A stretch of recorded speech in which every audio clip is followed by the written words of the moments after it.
Merci Aminata Barkava, bonsoir. Bonsoir Chérif. Merci d'être avec nous ce soir. Vous avez couvert cette présidentielle mauritanienne. C'est un homme discret, voire réservé, qui sera désormais aux commandes de la Mauritanie. Certains observateurs mauritaniens parlent d'un Aziz bis. Selon vous, va-t-on vers une rupture totale de la gouvernance Aziz? Il me semble que ça va être difficile vu l'état des relations entre Ghazouani et le précédent président Abdelaziz, qui est le président sortant. Il a été presque son binôme pendant plusieurs années. Ils ont fait les 400 coups ensemble et ils ont surtout fait des putschs ensemble. Donc il y a énormément de choses qui les lient et qui les rapprochent sur un certain plan.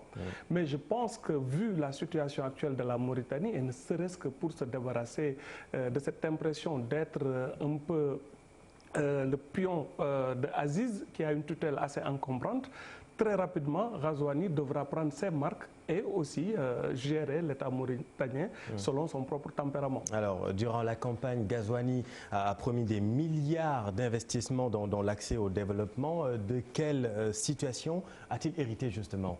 Il hérite d'une situation assez difficile sur le plan économique parce que l'un des produits d'exportation de la Mauritanie qui contribue beaucoup à son PIB, c'est le fer. Or, l'une des plus grosses sociétés là-bas, la SNIM, est presque dans un état de déliquescence.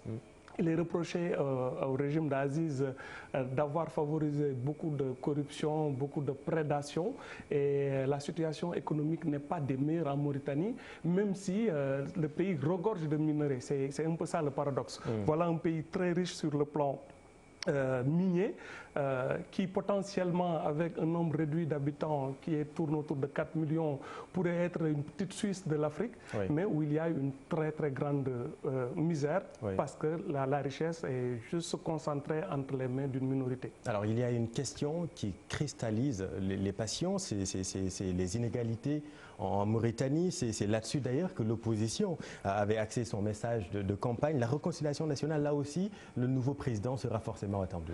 Il va être très très difficile pour lui de prendre les marques du pays s'il n'arrive pas à régler un certain nombre de problèmes très vite.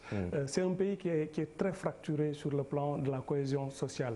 Et ces lignes de faille-là ont été extrêmement remarquées pendant la campagne où jamais la Mauritanie n'a paru être recroquevillée sur des forces identitaires, où certaines communautés ont carrément voulu montrer qu'elles aussi faisaient partie de la Mauritanie. Donc le pays est très divisé. Vous l'avez vécu, vous étiez vous à Nouakchott, comment ça se passe là-bas?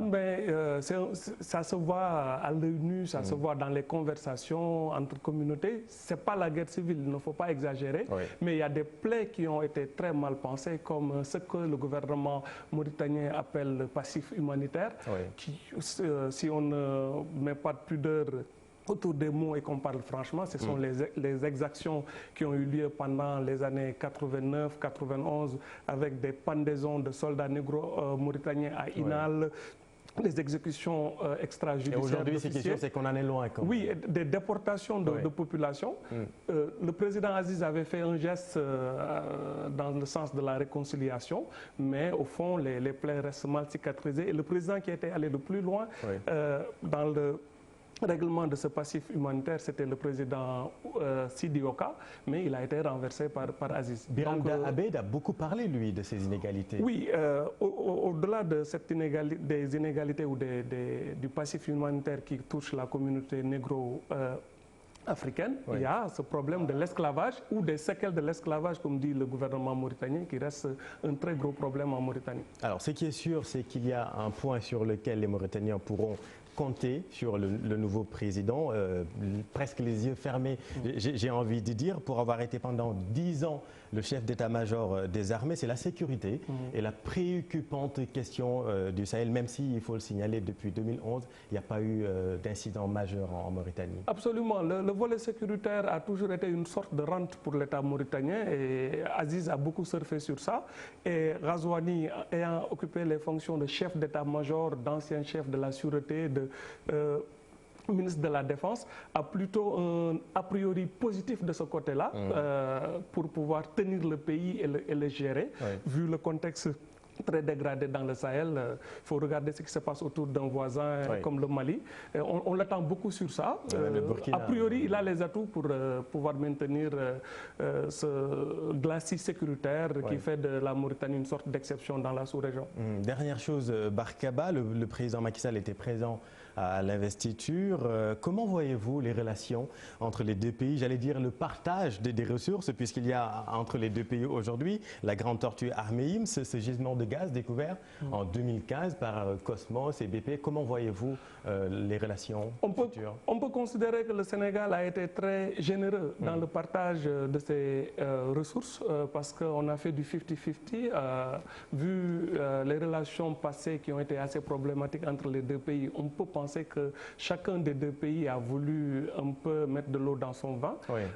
On attend de voir ce que cela va donner et on a été assez agréablement surpris de voir Aziz, vers la fin de son mandat, essayer de se réconcilier avec le Sénégal. Est-ce que cela cache une intention sincère ou ça a été dicté par la réelle politique? On verra. Aziz qui s'est d'ailleurs prononcé sur le scandale présumé. Absolument, il a même fait du zèle jusqu'à carrément s'immiscer dans l'affaire Aliou Sall pour prendre la défense de Macky Sall. Qu'est-ce que cela cache, cette sympathie soudaine d'Aziz envers le régime sénégalais?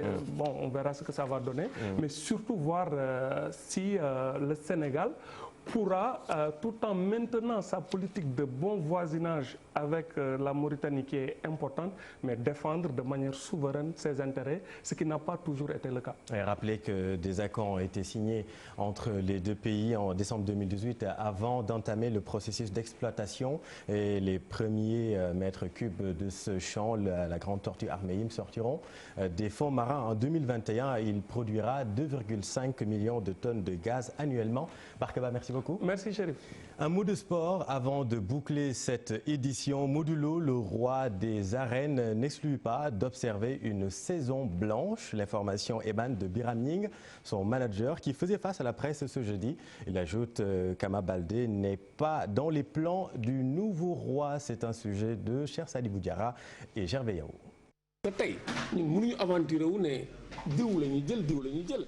Parce que nous ne pouvons pas nous aventurer à citer un adversaire à affronter parce qu'ils sont tous de potentiels adversaires de Modulo.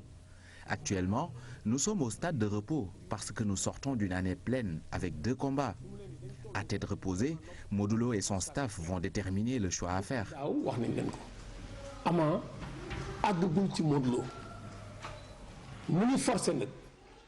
Ama Baldé n'est pas encore un challenger officiel de mon lutteur.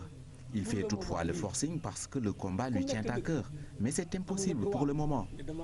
Tout le monde a le droit de défier Modulo parce qu'il est le roi des arènes. Mais Ama Baldé, il a encore du chemin à parcourir. Ça c'est clair. Mais Ama na continuer liggéeyam ba accès ci Modulo. Voilà, un sujet de Cheikh Sadibou Diarra avec des images de igfm.sn.